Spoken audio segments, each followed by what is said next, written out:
Hello, everybody. Welcome if you're new, welcome back if you're not. I'm Alex from Slow Your Roll, and I'm Cody. And today we're going to be talking about mounts in TTRPGs and why horse is absolutely the lamest option.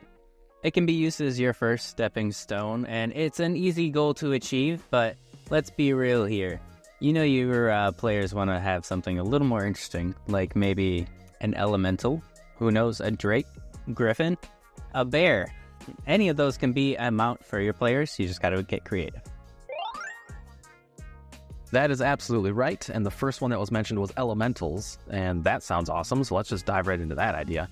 So elementals, right, adapting the whole idea of transportation, elementals could be imagined in a totally new and interesting way, and even like variable ways too. So you've got the air elemental, that is going to be able to power flying chariots, flying carpets, something like that, offering swift and agile air travel.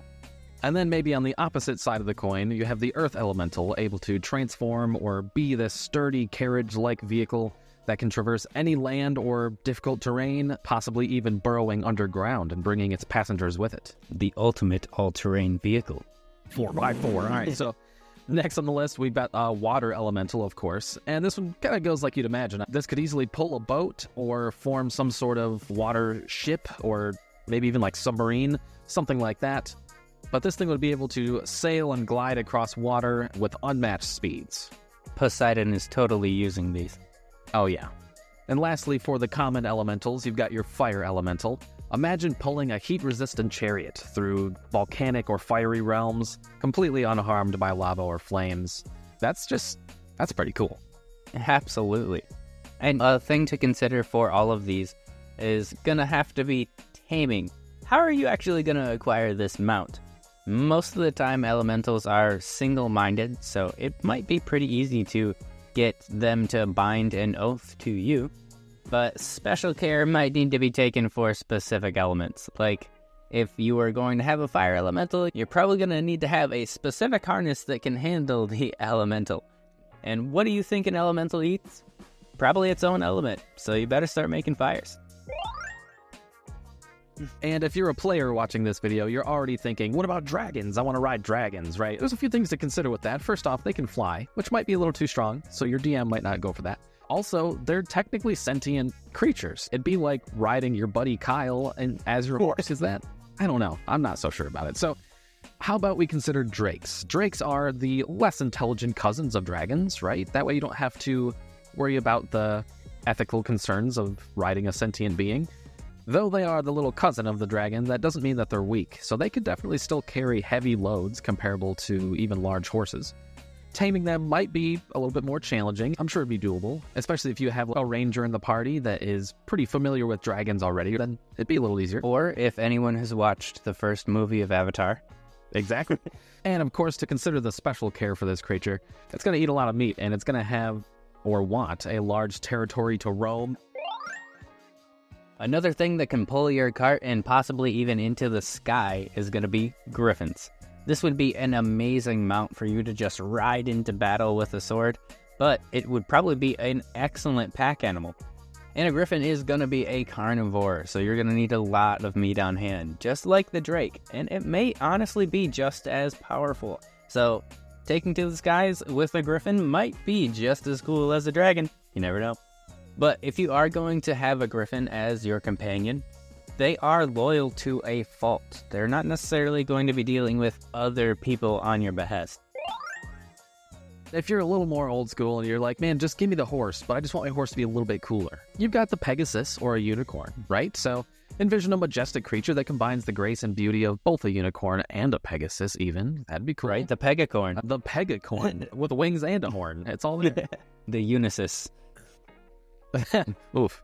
That one sounds weird. But you get the idea. Both these creatures would be swift and elegant, and then you could even fly if you do pick the Pegasus variant. This unique blend would captivate anyone who seeks a companion as capable in battle as it is awe-inspiring in presence. These things would be able to pull and carry things comparable to probably like an elite horse, a bigger horse. Taming would be cool to have taming require maybe like a pure-hearted individual. Maybe you're devilish rogue couldn't tame the Pegasus, but your paladin could. Unless it was a black Pegasus with red eyes. Oh, see, there you go. Edgelord. All right. It'd also be funny to have this unicorn require a serene natural habitat.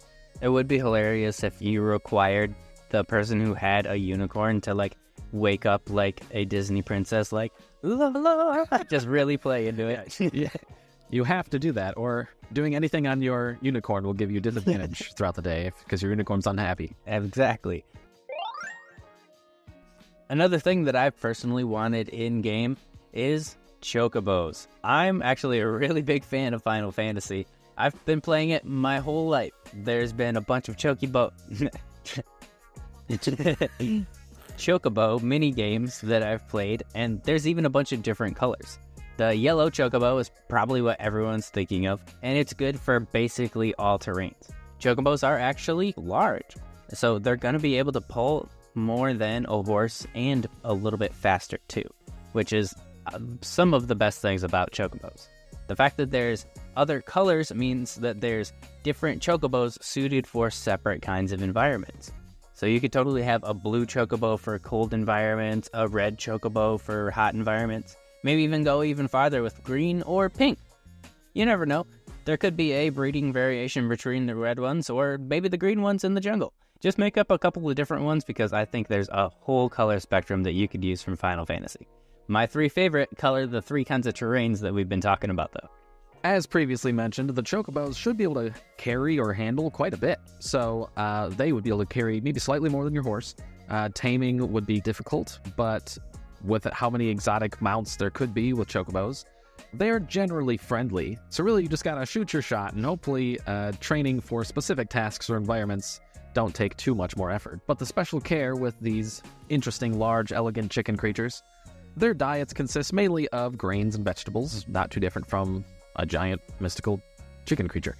But each color variant could have its own environment preference too. You know, maybe the yellow Chocobos are most adaptable and don't really care what they eat too much, but the blue ones might specifically only eat berries that are found on like colder climate bushes, or the red ones might enjoy hot peppers or something crazy that you'll find in deserts or something like that. And if for some reason you're also a big old Final Fantasy geek and you're like, Chocobos in D&D, I love it, we'll actually put like a small stat block in the description below too. So that you could just take that and use it. So now you've got a Chocobo. And if all this talk of mounts is getting you excited and you see my shirt and you're like, man, what a cool shirt. Look at that. So awesome. We have that in a link in the description below as well. But anyway, if the regular horse doesn't do it for you, but all these are just a little too exotic, you can always just go with the classic phrase of lions, tigers, bears, oh my. Just steal one of those too, that's fine. Anything more for your players than a horse if you feel like that's not enough for them will work.